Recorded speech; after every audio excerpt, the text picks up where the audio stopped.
welcome to SuperCoach Edge. My name's Damon as I usher in my co-host Liam. And geez, what a great week it's been in footy, Liam. It feels like normal programming has resumed with the season officially kicking off, but probably more so likewise just for me in particular, Liam, because I've carried across my winning form over you from last season. Yeah, ripped me. 2 points. 2 points in the end.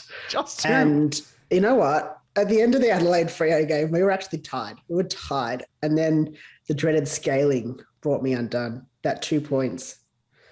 Have we actually tracked down as to where those 2 points came from? No, not exactly. I reckon... and I'm not sure from that game. It must have been from Hinge because he's the only player I had in that game that would have been the difference. But I mean, the points would have come across from Ridley and Chris was one of our differences. And I fielded Martin, you fielded Hayes, and you had DeConning, I had Hinge. So it all kind of, it's everywhere. But Hinge is -2. Really just screwed me over. Well, do we know that it was -2? It could have been that he got added some points and the margin was actually, short. -2. Yeah. Let's stick with that. But as you said, Liam, once the results were finalised, I'm going to say that you're stiffer. You know the usual. They say flatter than a shit Carter's hat, that sort of thing. I'm going to coin a new phrase. So you were stiffer than me watching Sammy Walsh rack up 40 plus, 2 goals, and getting 150 plus SuperCoach points, which is an accomplishment in itself. Because, geez, I could bench press things with my appendage. As you can tell, I'm ready and raring to watch him come back. You are. But this episode will be bringing back some of your favourite segments, the listeners out there, of course, including a new look, good, the bad, and the ugly. We'll recount the talking points, of course, of round 1 in the week that was, and we'll talk the top captaincy options for round 2 in I'm the Captain Now. And we'll answer your top questions as well, just to round it out in Liam. It's my favourite segment. What's it called? I got to know. That's right, exactly right. Yes, it's an exciting episode ahead. But first off, just going to remind you all where you can follow us across all of our social channels, so don't forget. Just to keep up with the latest news and content as it drops. And you'll find us on YouTube if you search SuperCoach Edge. And don't forget to like and subscribe. If people are tuning in for the first time, they're just like, what the hell is this? But sorry, it's just a running joke. It'll peter out over time, don't worry. Eventually. On Twitter, you'll find us at SuperCoach_Edge, David at DamoJ88, myself at Liam Evans _95. And on Facebook and Instagram, you'll find us at SuperCoach Edge. Yes, very nice. And also must mention a massive, I was going to say big shout out, but let's say massive shout out to those that have pledged their support to our little hamster wheel operation here at SuperCoach Edge through our Patreon membership. And these kind folk include the returning, I'm going to call him our number 1 ticket holder because he's been there from the start, the returning Emperor. As a lot of you listeners out and viewers on YouTube would know of him through Twitter. And he continues to support us from last season heading into this year. And he's been a great support. So thank you individually, kind sir. But then also a shout out to our new members in Peter Craven, Lyle Brown, Easy, as he's just known, just like Cher or Eminem, just one name, Easy.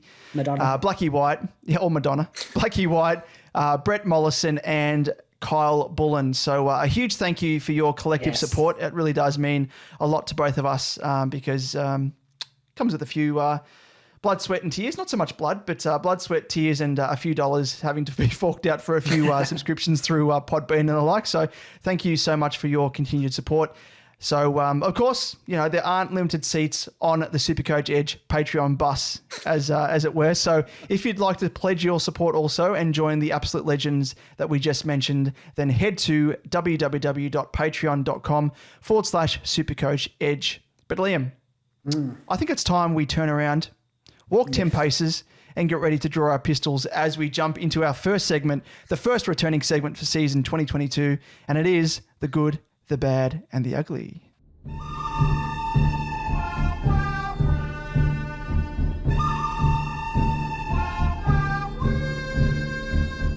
Yes, in the good, the bad, and the ugly, we run through a quick recap of how our respective teams performed and the plays that stood out for both good and bad reasons. Now, we've decided to change up this segment a little, as Damon alluded to in the intro. Instead of running through our entire teams, we'll give you an update on our scores and rankings and give you, I guess, one player that can, I guess, be awarded the good, the bad, and the ugly, for one player for each section, I guess. And so the good player obviously is the highlight for the round. The bad player is a player that didn't meet expectations and someone whose score had us pulling out our hair for the ugly. So for any new listeners, whoever intros this segment came up with the loss in our weekly head-to-head. Yeah, sorry, Liam. I actually ruined that surprise in the intro. I just couldn't contain my excitement. No, fair enough, fair enough. Now let's get stuck in because I want to make this quick one. In round one, I actually managed, I feel like a pretty respectable score of 2,357, and it's we finish up with a ranking of 7,714th overall. Pretty happy with the score. Pretty flat that ended up with a loss in the head-to-head, but that's fine. Flat as a shit kind of hat, as I said earlier. Yeah. Also managed to grab 3 wins in leagues that had actually started this week, which is nice, and included a win over a good friend of the show, SuperCoach Mama, which was nice. I know, it's a good way to start the scalp. Take away the Raymond. You know, it's like coming out against the reigning premier in the first round and just saying, "Yep, not gonna take this. Gonna start the season off well." So I feel like, despite losing our head-to-head, I actually feel pretty happy overall. You've almost claimed the throne there off the Queen herself, SuperCoach Mama. Yeah. Hopefully it's signs of what's to come. Until you get poisoned, like in Game of Thrones. Anyone who takes the throne, it's cursed. Yeah. So do you want the seat, Damon? No, you can warm it. You can warm it for now until the end of the year when I take the crown and everything. Until the last round. Yeah, exactly. Anyway, let's move on. In the good column, I've got Maddie, the only way is up, Rao, with a massive score of 157. Top score for my side. A score I don't think I saw coming. I thought he'd score well, but not quite the 157. And if he continues with this, with scores like that, he will be the absolute bargain of the year, which we love to call everyone the bargain of the year, but Matty Rao will be the ultimate bargain of the year. Where's the faith, Liam? Where's the faith, mate? He's a collective boy. Come on, get on board. He is a collective boy. Mascot. Only way is up, literally. He is. He's done well. He's done well. Yeah. In the bad column, I've got Jack Steele. Score was affected by his, I think, 9 clangers, 3 frees against, but still managed to rack up 28 disposals, 7 tackles. So the signs are there. I don't think there's panic stations, but, you know, underwhelmed, I think is the theme for a few Premos this round. And in the ugly column, I've got my boy, Jordan Ridley. Score of 68 just doesn't cut the mustard. Not what I expect from my Premo defenders, but I'll give him a pass this week. And I'll give him a pass this week, but it was pretty ugly, to be honest. Yeah, he can sit outside the classroom and have a think about what he's done. Yeah, exactly. You're just disappointed. You're like a teacher. Exactly. I'm not angry. I'm just disappointed. Just disappointed. That's right. Exactly. That's how we feel about all the Primos after round 1. It's not banishing them or expelling them from your side. You know, it's just giving them a stern talking to. Exactly. Onto my side, and I managed a solid first up score of 2,359. So yes, again, Liam, just to reiterate, you are very, very stiff, unfortunately. It's very rare that you score as high as you did and, just come up short. So unfortunate there. But yeah, my score saw me finish, I guess, ranked 7,436 overall so far. Happy with the performance first up, winning the opening round in those league matches where head-to-head games kicked off. And, of course, our all-important SuperCoach Edge head-to-head. In terms of the good... In the good column, my boy, our boy, yes. Matty, the only way is up, Rail, takes the full honours, but, you know, we want to sort of mix it up and, you know, because you already mentioned him, I'm going to go with another guy, a debutant for my side and for yours, I think, as well, Liam. And it is, I like to call him, is a bit of a reference here to it with our Georgie boy. Georgie, meet Pennywise. Do balloons float down there? Yes, Georgie, balloons float down there. And you float too! And then he's Georgie boy Hewitt. He is my good. Sorry, I just had to. That's one of my favourite lines from any horror film. It's so good. So I was quietly confident he would, carry across some sort of form from the preseason into the season proper. Yeah. But to the tune of 131, I was not expecting that. So it was very much a nice surprise. So I guess for both of our good performances. We were pleasantly surprised. Moving on to the bad, and again, in the interest of not covering the same ground, apart from Steele, who did disappoint, of course, Whitfield takes the mantle here for me. Started pretty slow. Looked to then have come home with a wet sail in the second half, but then petered out to only score 73 in the end. So I guess, yes, the upside is the fact that he is owned by over half the competition, literally, in 53%. So the impact of that low score is lessened in that sense there. So not too bad, but yes, I shake my head and wave my finger at you, Lockie. Not good enough, mate. But even more so, Jackie Crisp. Jesus, mate, you're just a major letdown here. I know, like we've been saying, it's not panic stations, which it may sound like it is at the moment by the way that I'm addressing it. But yeah, he was absolutely flying across the preseason, especially with the switch in roles, virtually just switched roles with him and Pendles. And I thought he was going to pump out a score similar to what Lipinski actually did. But nay, he returned a paltry dinner for two, as we like to call it, score of 69. For those of you who have no idea what that means, ask your parents. No, don't do that. Just keep it under your hat. Don't ask your parents if you're underage. But anyway, moving on quickly. So,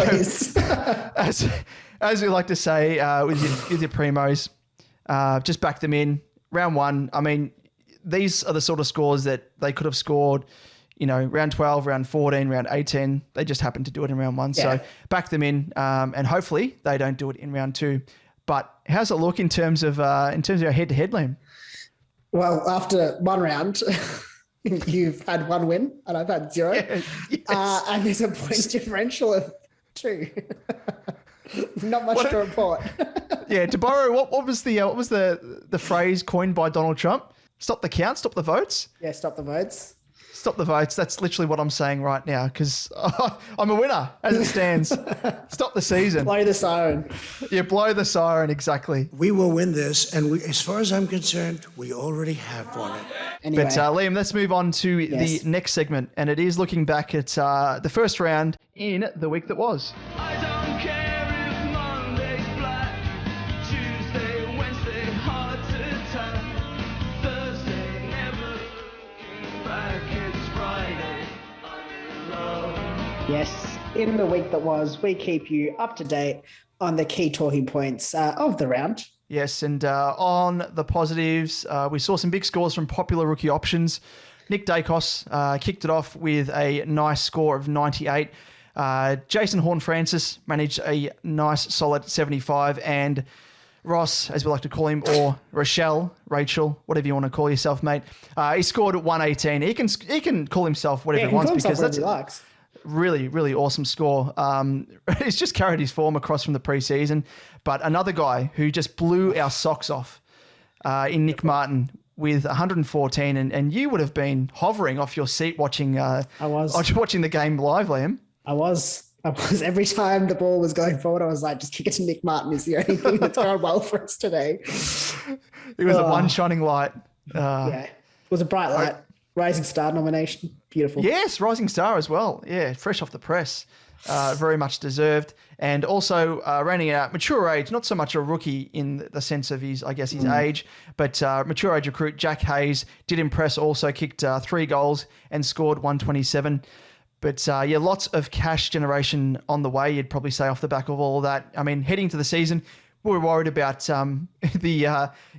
trekking through the Sahara, as we were calling it, of the Sahara Desert of rookie options. But at least there's some shining lights there, and at least shows that we're going to be making a bit of coin off the back of those guys. So if you're one of the few coaches without the likes of those guys, Dacos, Horne-Francis, Rochelle, Martin, or Hayes, you just need to find a way to get them in. But yeah, I mean, we could probably, as we'll delve into shortly in terms of the game plan, probably hold off one more week in terms of just working out which guys to give the boot in favour of these guys. Yes, and now onto the negatives. Some popular backline Premos just failed to fire. You had Jack Crisp, Jordan Ridley, Lockie Whitfield, all very popular choices and all underwhelmed with their performances of the weekend. And the defensive rookie crisis also got worse with young Cats defender Sam DeConnie suffering a concussion, meaning he misses next week at a minimum. So fingers crossed it's just the 1 week and he'll be back in our sides, generating some cash. Yeah, I must make mention as well. I did pull a bit of a late move, and it was a bit of a shifty move, and hopefully it's an inspired move, because it was after that game for Geelong where De Koning went down with the concussion, and I thought, here we go, he's going to miss next week. And as you would have seen, Liam, heading into the season when it kicked off, I actually had two non-playing players on my bench because I was like, you know what, stuff it. In defence, I don't care if they're not playing. I don't want to have to downgrade anyone to ruin my structure. But then trying to sort of forward plan, I was like, unlimited trades at the moment. I'll downgrade Ward to the Deli Man, Saligo, as we like to call him. As I like to call him, sounds like a salami or some form of meat. Brought in Saligo off the back of Ward, and then use that money to upgrade O'Driscoll to Hinge. So at least now, if De Koning, yes, he does miss this weekend, which in all likelihood he will, at least now I've got someone that can move into his spot. So pulled a bit of a shifty there. Figured I might as well do it. And it worked out as well with Ward not having a big one, which I expected he may have off the back of me getting rid of him. But anyway, let's have a chat about a little bit more strategy, Liam, because that was part of my early part of strategy. And let's reiterate that it's not panic stations with those underperforming Premos like you just mentioned there. You pick them as Premos, so give them a little bit of time to prove themselves. They'll come good. Yeah. So with that, Liam, let's delve into our next segment, the game plan. It's a bold strategy, Cotton. Let's see if it pays off for him. Yes, in this next segment, in the game plan, we'll chat a bit more about the strategies that you should be considering this week. With extra trades and those, handy trade boosts comes the urge to become a bit more trade happy. But be careful. Trading out any underperforming Premos, especially after round one, is just not worth it. One poor score, it's not a trend. It's just one set in the one data set. That's exactly. So remember why you picked them. Steele, for instance, was hampered by his freeze against and his clangers. The signs are still there for his scoring, which is underpinned by his high floor and 7 tackles in the game. Similarly, Ridley was affected by a poor Don's midfield, to put it lightly, injuries to key players, which made him have to play a bit more accountable. So obviously Laverde went down with an injury, came back on, but was sort of just not right. So I think Ridley played a bit more of an accountable role, and also just sort of being at the game, I was watching him, looked like he was suffering from a bit of cramp in the last quarter, and ended up playing a bit in the forward line, just to, I guess, try something a bit different. But it won't be happening week to week, so I don't think there's any cause for concern there. Yeah, and likewise, Liam, that if you were going to have a poor game, it's probably best that you do it in round one, because with the 3-game rolling average, that gets lost into the second rotation. So, I guess that's sort of the silver lining. So hopefully it doesn't happen again in the second or third week, which is where they get the real impact of the carryover from that poor score heading into the rolling average over the three weeks. So that's something to keep in mind. So it's not danger signs just yet. And likewise, if you missed a rookie and need to make a corrective trade, then it's probably best to hold off. Unless you've got a long-term injury, which I don't think there's any coming out of the weekend apart from that short-termer, hopefully, with the conning, you should try holding your trades this round. Rookies won't change in price until round 3. And by moving a poor performer to someone who scored well, you're going to be taking a risk.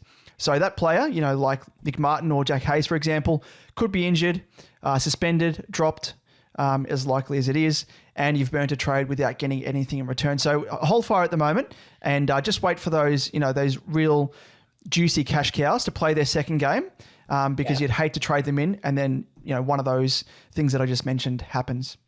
Yeah, so if you did miss one or two of those sort of must-have rookies, the Martin, the Hayes, if you started without Dacos or Jason Horne-Francis, you probably shouldn't be playing SuperCoach, but it's also worth waiting until next round just to truly work out which players are worth trading out as corrections off the back of, 2 weeks of exposed form compared to just the 1 week. Josh Ward, as an example, scored poorly in round 1, but could rebound with a solid score in round 2. What did he score in the preseason game? 130, something massive. And I think in the unofficial game, he didn't score too well. So, it sort of swings and roundabouts. I think that's what you have to expect with rookies anyway. But I think just remember the golden rule. Each trade equates to roughly, 100 to 150K. So while I'm all for corrective trades, don't get me wrong, I think you just need to wait till players are actually on the bubble.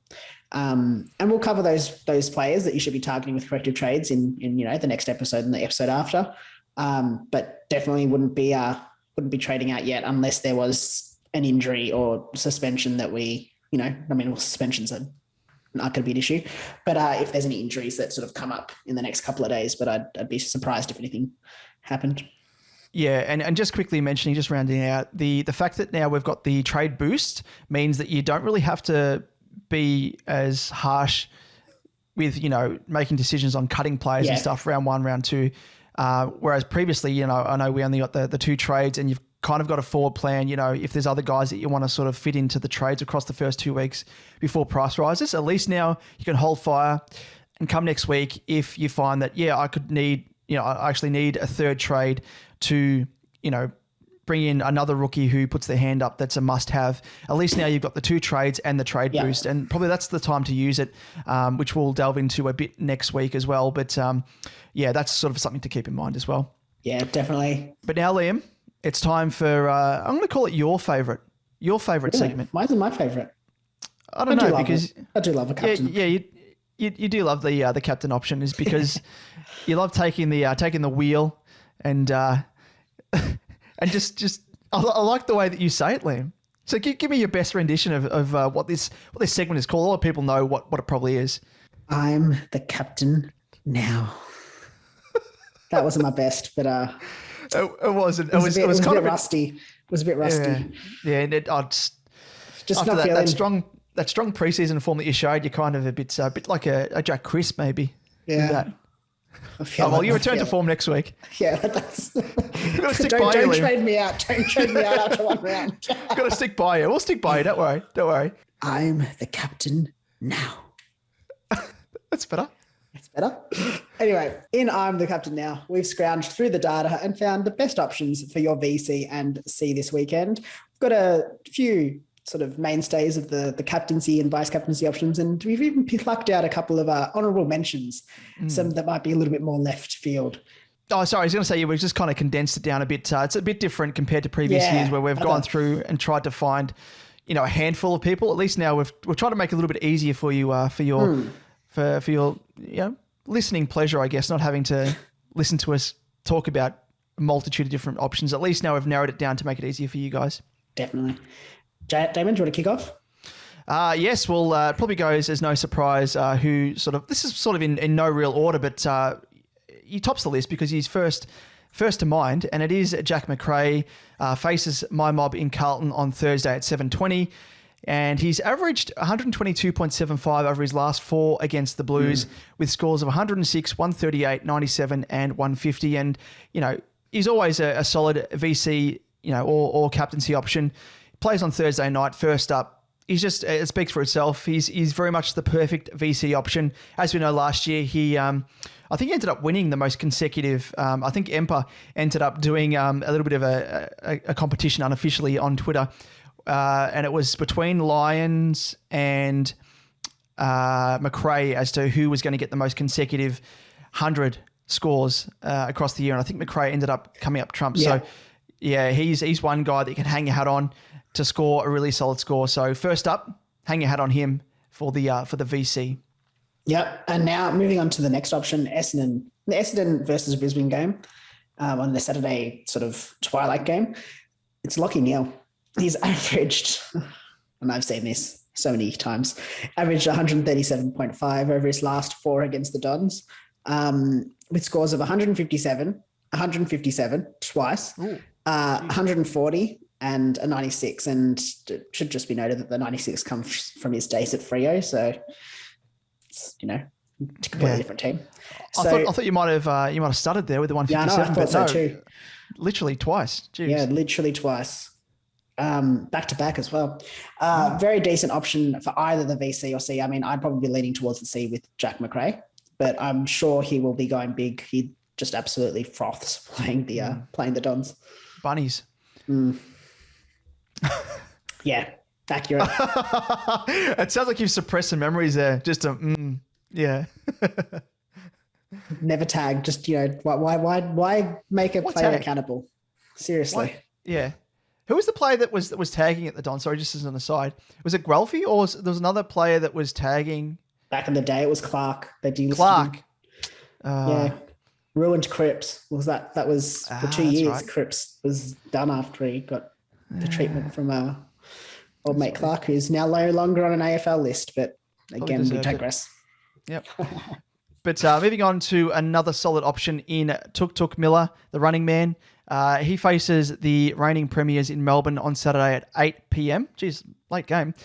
He averaged 114.25 over his last 4 against the Ds with scores of 142, again, stuttered, 65 and 108.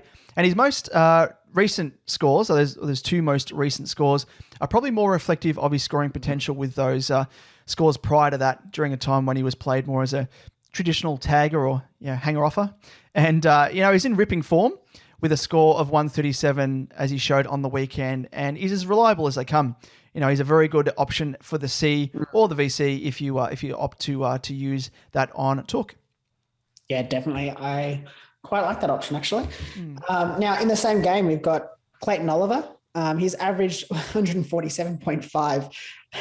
It's insane numbers over his last 4 against the Suns with scores of 166, 106, 175 and 143. I mean, just needless to say, is another solid option for the captain. His score on the weekend was very much affected by his frees against. I think he had like 7 frees against.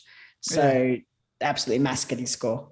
So hopefully, he cleans up his game a little bit. I don't know. I don't even know what he was doing. Like, I don't know what are you doing, man? No, I mean, I don't know what his frees against were. 7 frees again. I can't believe that. That's what I mean. Like, I can't remember the game well enough to know what they were for, whether it's like tackling issues or was it, holding the ball or whatever. But giving the umpire some lip. Yeah. Just generally, probably. Just running past like, yeah, you're shit. And blow the whistle, dude. Free kick. Nah, I think you're shit. Beep, 50 meters. Yeah, good old Curry. Yeah, hopefully he cleans it up, but hopefully not too much because we both opted for Tuk ahead of Oliver for the first time in a few seasons running now. So, yeah, but if you do have him, he is very much a solid option, as you can see there. Just hopefully he can rein in his ill-disciplined play there. But his teammate in Maxi Gawn, obviously playing in the same game as well. He's averaged 137 over his last 4 against the Suns with scores of 138, 153, 109 and 148. Probably not as sold on him as I would be with Clary, just due to that Luke Jackson, I guess, effect. So he comes as more of a risky option, which did manage to give Nick Nat a bit of a bath on the weekend, which was quite impressive. And some recent scores have come against inexperienced ruckman instead of against Wits. Especially out with that ACL. The Suns, Yeah, so I'd probably give him a miss. You're probably the same, I'd imagine, Liam. Yeah, I think there's better options in other games or even in this game, but there's better options in Max Squad at this stage. Yeah. So let's move on to honourable mentions. And there's one guy for myself who I've plucked out, and he's probably deserves to be in that top 5, a handful of players there. But there's a reason why I have him as an honourable mention, which I'll get into shortly. But he makes the honourable mentions list. So he faces Richmond on Sunday at 3:20. He scored 116 on the weekend against the Swans. Sort of nudging that captaincy frame, I guess. And just against the Tigers, they are hands down his bunny team, I'd say. So get this, he scored over his past 3, 132, 148 and 195. Yeah, shit. Absolutely insane. That was my first reaction. Yeah, shit. Of course, his scores have decreased every time across those 3, but if Richmond turn up with the same poor form against the Giants as they did against my mob and Carlton, he will once again absolutely tear them to shreds and have a field day. So the reason I have him in that honourable mention category is just due to the fact that you'll have to play him as an outright captaincy option with the Giants playing in the second last match of the round. So, I guess you could probably say, off the back of that historical form line against the Tigs, it's probably less of a risk as an outright captaincy option. But I think there's, those guys that we mentioned in the top 5 there. they, are people that you could probably hang your hat on a bit more in terms of VC options more so, and then I guess captaincy options. But, he makes the list there, honourable mentions, and I don't have him in my side, but if I did, I'd be toing and froing as to whether or not I wanted to hold out for that captaincy option if McRae with the VC doesn't come through with the goods. Yeah, and just quickly on Josh Kelly, he's only in 8% of teams, so it'll be a real pod captaincy option as well. That's true. So that's where sort of the risk really lies for me. Risk reward type situations. Big reward if he comes off, but big risk. Now moving on to my, I guess, honourable mention is actually from your mob, Damon. Got Patrick Cripps, obviously playing on Thursday night, so his VC option. His average against the Bulldogs in recent years hasn't been great. Only the 79 from his last 4 with scores of 72, 56, 110 and 78. But he did score in 132, I think it was, on the weekend. Yep, sure did. Looked to be back. Kicked, 3 goals. Obviously, it's going to be coming up against I want to say, a stronger midfield. But Bond might not play. Bond might be playing a bit more forward. You never know. Yes. Never know. Yeah, that's if he gets up, because he did have a bit of an ankle issue. It's a bold play, I think, if you go with Cripps, but not a bad one as the VC. It's high risk but high reward. But I think in that VC option, I don't mind playing that. Like if Kelly was a VC option, I'd 100% go for him, because I think the risk is low because you can always back it up with a Neil or a Oliver. And I think that's where Cripps kind of lies. I think you can, hopefully lock away a nice 130-point score on a Thursday night for your captaincy option. Be lovely. Spoken like a closet Carlton fan there, Liam. I'm impressed. Well done. I just have to give the people what I think.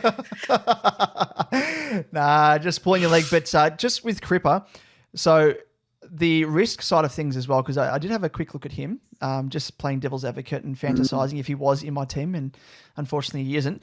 But his average against the Dogs is the second worst among all of his all the teams. So obviously against the I think the Giants are the team. Yes, all the Giants are his worst, and the average is 81.3, and against the Dogs 84.3. In his past 9 against the Dogs. So interesting. But I mean, you can't fault recent form, Liam. I think that's where it's on the weekend. From. You look good. You look real good. Yeah, real good. VC option. Yep. VC. Yeah. Do it.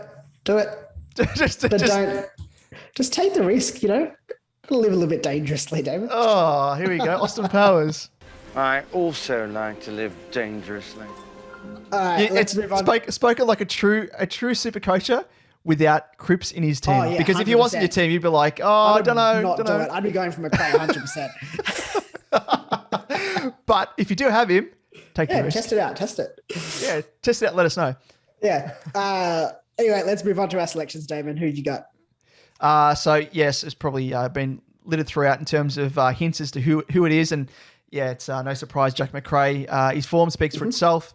Most consecutive hundreds in a row, if I recall correctly, last season, and I can see that continuing. Playing first up obviously helps as well, and I think it's what we call the chalk play. It's just the safest play. I think majority of people would be doing it, and you'll be left in the lurch if you don't do it, I think, because you'll be in the minority, obviously, and if you miss out on a huge score and, the person that you go the C with doesn't come up trumps, then, unfortunately, you're going to be falling behind. So it's a safe play for me, and I'll be going with him first up as the VC. In terms of the C, I'm going to be that person and sit on the fence. I've got a sore ass sitting on the fence. But I've generally been going back and forth between the running man, Took, and Neil. He's a genuine coin flip here. And, obviously, Neil, like we mentioned, favourable form over the bunny side in your mob, Essendon. And he does have an easier matchup against the Dons. I'm sorry, Liam. I'm sorry. Very true. But compared to Took, who obviously faces the reigning premier. So it's a coin flip for me, but hopefully McRae takes that decision out of my hands and actually comes through with the goods with a solid VC score that I can take. What about yourself? Yes, for me, I just think, as you said, nailed it. Can't go past Jack McRae, but I'm 100% going for Lachie Neale. I just think, I'm actually not going to be. I'm not going to the game. I've got some things on, so I won't be watching. So I won't be barracking for Lachie Neale against my side, as sometimes I think happens when I'm watching a player play against us. But 100%, that's what I'll be doing. I think if Jack McRae doesn't fire, Lachie Neale most certainly will. But I do like the risk of Cripps, as I alluded to. I don't have him, so I can't do it. But I wouldn't mind seeing some people try it out, because I think there's some potential for reward. But as you said, it is high risk with his sort of historic form against the Dogs. But I don't know. Well, let's just say that you can live vicariously through those Cripps owners. Yeah, and, please let me know if you do it. But don't blame me if it goes badly, because I said that we should go with Jack McRae. Oh, but yeah, Cripps only as a VC, but go with McRae first. Oh, yeah. If you don't have McRae and you have Cripps. Yep. Okay. That's an each way bet. You can join me on the fence alongside me, Liam. But now, Damon, who gots to know? I gots to know. Hey, I got to know. Yes, very good. It is back, Liam. It is back. I think this is my favorite segment. Oh, they're all my favorite, but this is like, it's like having kids. Not that I have any at the moment, not that I know of, but you do have a favorite secretly, and this is my favorite segment. And in I Got to Know, for those people tuning in for the first time, yes, we have lost our marbles. More so myself than you, Liam. I just not too bad yet. Not too bad yet. Not too bad yet. Well, it's only round 1, and I've already lost my marbles with I Got to Know. Now, I should have started low, because then every week I got to go up and up. And you gotta really. Sorry. Just on that, the only way is up though, Liam. You've really got to start low, because you've got to make it more wild as you go on. Yeah, exactly. So I don't know where I'm going to go from there next week. I'll just fall out of my chair. It'll be like that meme, that gif of Vince McMahon in wrestling, how he's like falling off his chair. That's going to be me in the second week. It's going to be progressive, like every week. So like second week it'll be like how he's nodding, like yeah, and the third week it'll be like hot on the collar. And then the fourth week, I'll be like, and then the fifth week, off my chair. And then the remainder, who knows? I'll just be recording the podcast on the floor. Yeah. But anyway, let's move on. Going off on tangents in my own little fantasy land. In I Got to Know, for those people tuning in for the first time, we answer all of your burning questions. And the first one, Liam, I'll throw your way. Oof. Gets sent in from Matthew Peters on Facebook. And he asks, how important are correction trades? Are there any that should be seriously considered? I feel like we kind of have touched on this a little bit, but I'll go into a bit more detail. I think corrective trades definitely have their place. But I think they come for rookies and Premos in different schools of thought. I think for your Premos, it's important to only trade out based on, injury, suspension, obviously, or I guess for a change in role or roles that might not be conducive to scoring. I personally wouldn't be trading out anyone after this round. As we mentioned, Steele, Ridley, Chris, Whitfield should all be given another chance. One match doesn't make a trend. You did pick them for a reason, so stick with them. If they come up, they come up badly again next week, then I'd say maybe there's, some reason to be looking to moving them. But I'd definitely just be watching them a bit more closely this week to see whether there's any issues that arise. But in terms of rookies, you want to make sure you've got the right rookies who will obviously bring you the cash. If you don't have the likes of Martin Hayes, Rochelle, JHF, Dacos, just to name a few, I'd be looking to bring them in, but I wouldn't do it this week. Except obviously if you're trading out a player who is injured or suspended, which we've already kind of covered, isn't really a big issue. These guys won't change in price until after their third game. So bring them in ahead of that round 3. Anything could happen before then, COVID, injuries, suspension, just a general loss of form, could all happen. So it's best to save those trades. There's nothing worse than a corrective trade that does go wrong. Bring them in round 1 and then they're dropped by round 2 or after round 2. So bringing in a player before their price change, it's just a big risk if you ask me. So at this stage, 100% keep an eye on all those underperforming Premos and watch all the rookies that you don't have, and just wait to trade them in until sort of that round, after round 2, heading into round 3, before their prices will change. But now, Damon, got a question for you. It's from Kyle Bullen at Kyle Bullen4 on Twitter. Are you doing any retooling after round 1? If so, who is in and who is out? Yeah. I think we'll both answer this with the same answer here. So nothing for me. I'm super happy with my structure overall, and like we've been mentioning ad nauseum, and like you touched on there, you got to stick by your Premos after the first week, and even more, or not more so, but probably by extension into round 2. But we'll cover off on that as well next week. But this is the week where I'll be probably monitoring for any rookies that I missed that look to be must-haves outside of, the Rochelle, Hayes, Martin types who I already have. I'm pretty happy in terms of those guys that I've got on the bench. There may be a rookie like Saliga, for example, probably was the least best performing of the lot, and who may be switched to another, like a Mead, for example. But I'll just wait and see how performances go this weekend and just reassess from there. What about you? Yeah, same for me. Nothing really after round 1 would be needing to be retooled. As outlined above, I'll watch the underperformers, but think on the most part, I've got most of the rookie selections. I'm happy with them. As he said, I'll probably watch just for those, those lower level ones, like a Hoff, Howe, who, whatever his name is. Do we have, I don't know how to pronounce his name. It's a green eggs and ham. Dr. Zeus, Hoff, who? Thinking of eggs reminds me of Sam, whose favorite dish is green eggs and ham. Whatever, I don't know how to pronounce his name, unfortunately. Yeah. But he's probably the most concerning for me. I think Ward will come good. He scored 47. He's probably the only one that's on the sort of the block for me, but I think as long as he keeps getting named, he'll sort of make decent enough cash if he continues on. So not too concerned at this stage. I'll throw the next one to you, Damon. It's from Reese Woosnam on Facebook. Is it worth burning trades to improve bench rookies, e.g. Baldwin to Nick Martin or a Ruckman to Jack Hayes, so that you get a bit more cash generation? Yeah, if you're targeting bringing in must-have rookies, I look at these as merely rookie corrective trades as opposed to burning a trade per se. Yeah. Burning a trade is probably more along the lines of trading at a genuine Premo for another Premo off the back of one bad game. Like if you want to do that this week, it'd be literally burning a trade, because if you only got one game worth of exposed form to base it off. But in response to your question to try and bring in the best performing cash cows, the short answer is yes, I would definitely do this.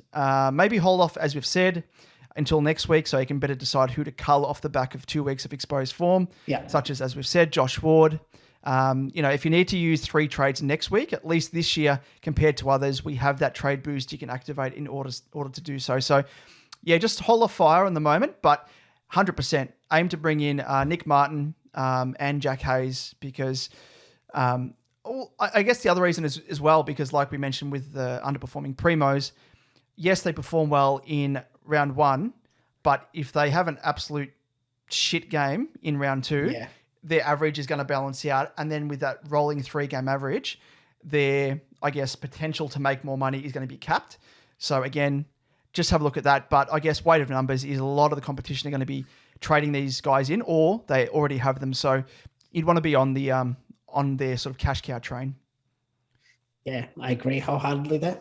And moving on to the next question, and it has been sent in by Quinton Quarantino, and I do love that username, and I know it isn't the real name of this person. And it's, at Quinton Quarren 17. And he asks, Archie Perkins outscored Berry, Rayner, and McGovern. And this is directed at you, Liam. I hope you kept him in the side, because you are a big advocate of your man, Archie Perkins. And he also asks, watching Witts play, he looked amazing. If he goes 120 plus this week, how crazy is it to trade out Gawn for him? So I'll start off with the first part of that question. And unfortunately, Archie Perkins, my man, didn't make the cut. I really, really wanted him. You would have seen, I brought him in, I screenshotted him, Sent him. Actually, Quentin Quarantino actually asked about him and said, didn't I screenshot him and said that I had him in my side, but I needed to sort of rework to get all the rookies that I wanted in a little bit, and he didn't make the cut, and I'm really devastated about that. You might be able to just this isn't the end though, Liam. Like you might be able to trade him in down the line. Yeah, definitely. Like I did with Walshy last year. I mean, I don't know whether Perkins is going to be worth it, but don't eat your words. You say this now, and I'll be playing it back. He was a good option for sort of in that McGovern, Brody style pick. Yeah, I was going to say Caldwell, but he's a mid only. But along sort of as that forward. Range. Yeah, that same price range. I would have loved to have started him. I just couldn't get him and, all of the rookies that you really needed. Yeah, so it hurts me, but we have to move on. Yep. On to the second part of that question about Witts. I'm actually a big fan of Witts. I know he came off sort of a long-term, I think it was an ACL. And I think that's probably scared off a few people. But actually, I didn't mind him. I mean, I'm always for the set and forget rucks, to be honest, but I wouldn't have minded a sort of a bit of a risk on Witts. He seemed to give Nick Nat a bit of a bath on the weekend, had 28 hit-outs, kicked a goal, 15 disposals. But I guess you just got to be aware that was against a depleted West Coast side. The mids obviously having an issue. So Natanui, I mean, if you look at his stats, he was solid enough, but the midfield around him wasn't what he's used to, I guess, and that affects his abilities and Natanui's ability to score. The midfield, obviously, for the Suns would have been able to shark his hit-outs quite easily. Just with the bigger bodies. But if Witt goes 120 again this week against the Gawn-Jackson double team, I think is worth a look, but not at the expense of Gawn or Grundy. They're your set and forget rucks. You keep them for a reason. But I do like the look of Witt. But I'd want to see another, as we sort of said, it equally goes for players who have shown something in a game. You want to also get them another game to see if they can continue on that form. Yeah, the more of a form line you have, the better it is to try and make a more informed decision. Most certainly. Don't trade them in off one good game. No. We've all made that mistake in our SuperCoach careers, but you live and learn. But just on Witts as well, and just keep watch. The other thing with him is I know his ceiling is quite capped compared to the big dogs in Grundy, Gawn, Darcy when he's on the park. So, see how he goes. I'm expecting him to punch out another 90 now, Witts, just based on his historical form line. But if he does eclipse that, then who knows? He may be going to another level. But moving on, I got another question here, Liam, from Braden Joseph on Facebook. Yeah, he asks, move McCartan to def, swing De Conning to forward, trade out De Conning to Martin, as I don't have him. So basically, he's just asking whether he should trade De Conning to Martin. Yeah, that I think is definitely along the lines of, the sort of corrective rookie trades that people should be considering. Aside from the fact that De Conning did sustain a concussion and is very much in doubt for the weekend, his role as a lockdown defender isn't really conducive to scoring compared to, the now rising star nominee, must-have cash cow that is Martin. So Martin's shown that he can score. He can get the ball at will. Got on a string on the weekend. Kicked a few snags. His scoring ability is, far and above that of De Conning. Just speaks for itself there. Yeah, I agree wholeheartedly there. I think that's the only trade that I would see making sense this round. But even then, I'd probably still, if you've got the cover, I'd hold off. Yep. I don't know. I just feel yuck trading out a player before their bubble, just in case, because you never know what's going to happen. Yeah, and if Martin gets injured, knock on wood. Yeah, that's what I mean. It's something like that. You don't know what's going to happen. Now, that wraps up. I've got to know, David. Very good. So you started here. That's good. Now you can keep building. Yeah, I didn't go too wild. Smart play. By the end of the season, I'll be on the floor. But enjoy him on the floor. Yeah. Yes. Anyway, back on track, David. There's other ways that the good folk of the SuperCoach Edge community can get their questions answered by your good self and me.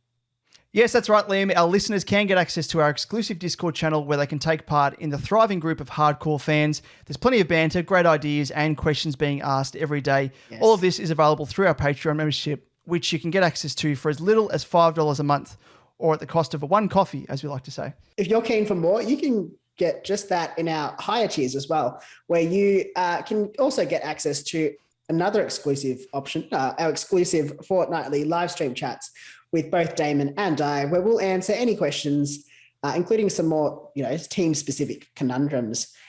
So you can get Discord access for just $5 a month, or Discord and live stream access for just $10 a month. And you can find out more about signing up to our Patreon at www.patreon.com/SuperCoach Edge. Yes, and before we finish up, Liam, just wanted to shout out the top scorer in our SuperCoach Edge group, which was Jacob with his team Cheers, which finished round 1 in top spot. Cheers. That's good. It's like when the weight of the world has got you down. Oh no, that's the Simpsons parody of Cheers. A dead-end job and problems with the wife. But don't throw in the towel, 'cause there's a place right down the block where you can drink your misery away. At Flames on the Flaming. Ah, yes, very good. But great effort, Jacob. Yeah, and if you want to enter the SuperCoach Edge group, the code is 142059, and you get to take on Damon, myself, and plenty of other SuperCoach Edge fans. Yes, and I just looked down at my watch, and literally, this is without fail. We speak the truth here, Liam, but you'll be able to see. Oh, you won't be able to see that, but the Discord is actually going off. I'm getting a notification on my watch. Yes. So, if you wanted to have a chat to us anytime, 9:33 p.m. at the moment as we're recording this, send it through. We're always here for a chat, for a bit of banter. Yes, but now let's move on. Now, Liam, I don't know why it's always at this point of the show we always end up just losing our collective minds. I think it's that hamster wheel that we're on. It's just running slower and slower. It's like in The Simpsons where Smithers is on like the two-man bicycle, and he's doing all the work, and I think you're doing all the work, and I've just got my feet up like Montgomery Burns, and you got stung by a bee, and like you're just trying to ride and pedal whilst I've just got my legs up and I've just lost my mind. But let's move on to the league rankings. Yes, let's do that. What's it look like at the moment, Liam? Yep. So this is our SuperCoach Edge Crown League for the Tier 3 subscribers.